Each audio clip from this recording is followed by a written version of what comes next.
નમસ્કાર. ક્યારે વિચાર્યું છે કે શિક્ષણ પાછળનો સાચો હેતુ શું છે? આજે આપણે પ્રાચીન જ્ઞાનથી માણીને ભારતની એકદમ નવી શિક્ષણ નીતિ આ બંને વચ્ચે શું સંબંધ છે એની ઊંડાણમાં વાત કરીશું. ચાલો આ સફર શરૂ કરીએ. ચાલો એક ક્ષણ માટે વિચારીએ, શિક્ષણનો ખરેખર અર્થ શું છે? શું એ ફક્ત ડિગ્રી મેળવવા અને નોકરી કરવા માટે છે? કે પછી એક સારો નાગરિક બનવા અને આ દુનિયાને વધુ સારી રીતે સમજવા માટે છે? આ જ સવાલ છે ને, એ આપણી આખી ચર્ચાનો પાયો છે. અને જુઓ, જેમ્સ રોસનું આ વાક્ય બધું જ કહી દે છે. તત્વજ્ઞાન એટલે કે ફિલોસોફી એ આપણને પૂછે છે ભણવું શા માટે છે. એ આપણને જીવનનું ધ્યેય બતાવે છે. અને શિક્ષણ એ જવાબ આપે છે કે કેવી રીતે ભણવું. એ આપણને એ ધ્યેય સુધી લઈ જવાનો રસ્તો બતાવે છે. ખરું ને, એક મંઝિલ છે તો બીજો રસ્તો. તો ચાલો સૌથી પહેલા એ 4 મુખ્ય ફિલોસોફીને સમજીએ જે આધુનિક શિક્ષણનો એમ સમજો કે પાયો છે. એકવાર આ સમજાઈ ગયું ને, તો નવી શિક્ષણ નીતિ પાછળનો વિચાર સમજવો એકદમ સહેલું થઈ જશે. તો સૌથી પહેલા વાત કરીએ આદર્શવાદની. આ ફિલોસોફી એમ માને છે કે આપણા વિચારો, આપણા નૈતિક મૂલ્યો એ જ અસલી વાસ્તવિકતા છે. આનો મુખ્ય ગોલ શું? તો કે વિદ્યાર્થીઓમાં સત્ય, સચ્ચાઈ, સુંદરતા જેવા ગુણો વિકસાવવા અને એક મજબૂત ચારિત્ર બનાવવું. અને અહીં શિક્ષક એ ખાલી ભણાવતા નથી, પણ પોતે એક આદર્શ બનીને વિદ્યાર્થીઓને પ્રેરણા આપે છે. હવે આનાથી બિલકુલ ઉલટો વિચાર જોઈએ, પ્રકૃતિવાદ. આ વિચારધારા શું કહે છે? કે દરેક બાળક છે ને એ કુદરતની જેમ જ શુદ્ધ અને નિર્દોષ છે. એટલે એને પુસ્તકોના બોજ નીચે દબાવી દેવાને બદલે કુદરતના સાનિધ્યમાં મુક્તપણે શીખવા દેવું જોઈએ. અહીં શિક્ષકની ભૂમિકા એક માળી જેવી છે, જે છોડને જાતે જ ખીલવા દે છે, બસ યોગ્ય વાતાવરણ પૂરું પાડે છે. ચાલો હવે ત્રીજી વિચારધારા પર આવીએ, વ્યવહારવાદ. આનો મંત્ર એકદમ સરળ છે, કરીને શીખો. આ ફિલોસોફી માને છે કે જ્ઞાન એ જ સાચું જે પ્રેક્ટિકલ લાઈફમાં કામ લાગે, જે આપણી સમસ્યાઓ હલ કરી શકે. આપણે આજે સ્કૂલોમાં જે પ્રોજેક્ટ વર્ક કરાવીએ છીએ ને, એ આ જ વિચારધારાની દેન છે. અને ચોથી અને છેલ્લી વિચારધારા છે વાસ્તવવાદ. આ છે વિજ્ઞાન અને તથ્યોની દુનિયા. આ શું કહે છે?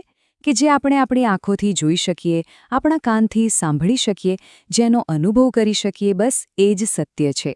એટલે જ એજ્યુકેશન કેવું હોવું જોઈએ? પ્રયોગો પર આધારિત, અવલોકન પર આધારિત, જેથી વિદ્યાર્થીઓ દુનિયાને જેવી છે તેવી જ સમજી શકે. હવે જુઓ, ભલે આ ચારેય ફિલોસોફી એકદમ અલગ અલગ લાગે, પણ આપણું આજનું જે એજ્યુકેશન સિસ્ટમ છે ને, એ આ ચારેયનું એક જબરજસ્ત મિશ્રણ છે. ક્યાંક નૈતિક મૂલ્યો શીખવવામાં આવે છે, તો ક્યાંક પ્રેક્ટિકલ પ્રોજેક્ટ્સ પર ભાર મુકાય છે. અને આ જ તો આધુનિક શિક્ષણની સુંદરતા છે. સારું, તો હવે આવીએ મુખ્ય મુદ્દા પર. આ બધી ફિલોસોફી ભારતની નવી રાષ્ટ્રીય શિક્ષણ નીતિ 2020માં કેવી રીતે દેખાય છે? ચાલો હવે એ જોઈએ કે આ પોલિસી કેવી રીતે આ જૂના મૂળભૂત વિચારોને એક નવા આધુનિક સ્વરૂપમાં રજૂ કરે છે. આખી નવી શિક્ષણ નીતિ આ 5 મજબૂત સ્તંભો પર ઊભી છે. દરેક બાળક સુધી પહોંચ, સૌને સમાન તક, ઉચ્ચ ગુણવત્તા, પોસાય તેવો ખર્ચ અને સંપૂર્ણ જવાબદારી. બસ આ 5 પાયા પર જ એક મજબૂત શિક્ષણ વ્યવસ્થા ઊભી થઈ શકે છે. ચાલો હવે ફોકસ કરીએ શાળાઓ પર. આ નવી પોલિસી સ્કૂલ લેવલ પર, એટલે કે છેક પાયાથી માંડીને ધોરણ 12 સુધી કેવા મોટા ફેરફારો લાવવાની છે, એના પર એક નજર નાખીએ. આમાં સૌથી મોટો અને કહી શકાય કે ક્રાંતિકારી ફેરફાર એ છે આ 5+3+3+4નું નવું માળખું.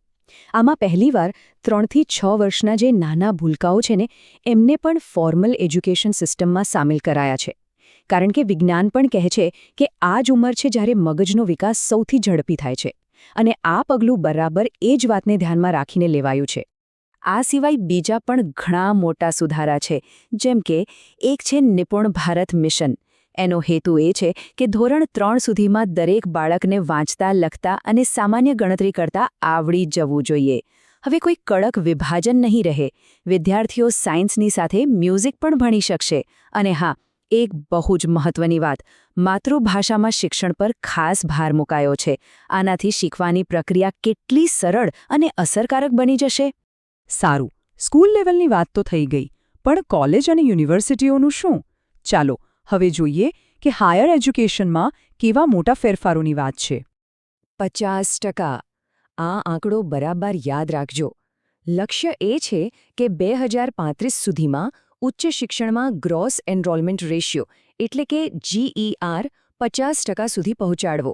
સાદા શબ્દોમાં કહીએ તો 2035 સુધીમાં કોલેજ જવાની ઉંમરના જે યુવાનો છે એમાંથી ઓછામાં ઓછા અડધા એટલે કે 50% ઉચ્ચ શિક્ષણ મેળવી રહ્યા હોય. આ ચાર્ટ પર નજર નાખો તો ખ્યાલ આવશે કે આ લક્ષ્ય કેટલું મોટું છે. અત્યારે આ આંકડો છે લગભગ 26%, અને આપણે એને લગભગ બમણો કરીને 50% સુધી લઈ જવાનો છે. ચોક્કસપણે આ એક મોટો પડકાર છે, પણ જો આપણે આ કરી શક્યા તો એ ભારત માટે એક સુવર્ણ તક પણ સાબિત થશે. અને આ તો ખરેખર એક ગેમ ચેન્જર સુધારો છે. હવે એવું નહીં બને કે કોઈને 1 વર્ષ પછી કોલેજ છોડવી પડી તો એનું આખું વર્ષ બરબાદ થઈ ગયું. ના, 1 વર્ષ પૂરું કરશો તો સર્ટિફિકેટ મળશે, 2 વર્ષ પૂરા કરશો તો ડિપ્લોમા મળશે. આનાથી શું થશે? એક તો ડ્રોપઆઉટ રેટ ઘટશે અને લોકોને ફરીથી ભણતર ચાલુ કરવાની હિંમત પણ મળશે. અત્યારે હાયર એજ્યુકેશન માટે UGC, AICTE કેટલી બધી અલગ અલગ સંસ્થાઓ છે, અને એના લીધે ઘણીવાર ગૂંચવણ પણ થાય છે. આ નીતિ આ બધાને બદલે એક જ મુખ્ય સંસ્થા higher education commission of India એટલે કે HECI બનાવવાની વાત કરે છે. આનાથી આખી સિસ્ટમ સરળ બનશે અને ક્વોલિટી પર વધુ સારી રીતે નજર રાખી શકાશે. તો આ બધું સમજ્યા પછી ચાલો ફરીથી મૂળ વાત પર પાછા ફરીએ. આપણે વાત શરૂ કરી હતી ફિલોસોફીના શા માટેથી, કે શિક્ષણ શા માટે, અને હવે આપણે જોયું આખી પોલિસીનું કેવી રીતે, કે આ લક્ષ્ય કેવી રીતે હાંસલ કરવું. અને આ એક વાક્ય શિક્ષણનો આખો સાર સમજાવી દે છે. બાળક કોઈ ખાલી વાસણ નથી કે જેમાં આપણે બસ માહિતી ઠાંસીને ભરી દઈએ. એ તો એક દીવા જેવું છે જેની જ્યોતને આપણે ફક્ત પ્રગટાવવાની છે. શિક્ષણનું કામ બાળકની અંદર જે જિજ્ઞાસા છે, જે પ્રતિભા છે, એને જગાડવાનું છે. અને આ નવી શિક્ષણ નીતિ 2020 એ આ જ દીવો પ્રગટાવવા માટેની ભારતની યોજના છે. આ એક એવો રોડમેપ છે જે દેશના કરોડો વિદ્યાર્થીઓના જીવનમાં જ્ઞાનની એક નવી જ જ્યોત પ્રગટાવવાનો પ્રયત્ન કરશે. પણ અંતે સવાલ તો એ જ છે કે કાગળ પર તો આ નીતિ બહુ સરસ લાગે છે, પણ શું આપણે એને એટલી જ અસરકારક રીતે જમીન પર ઉતારી શકીશું? શું આ નવી દિશા ભારતને ખરા અર્થમાં વિશ્વગુરુ બનાવી શકશે? આ સવાલનો જવાબ એ તો આવનારો સમય જ આપશે.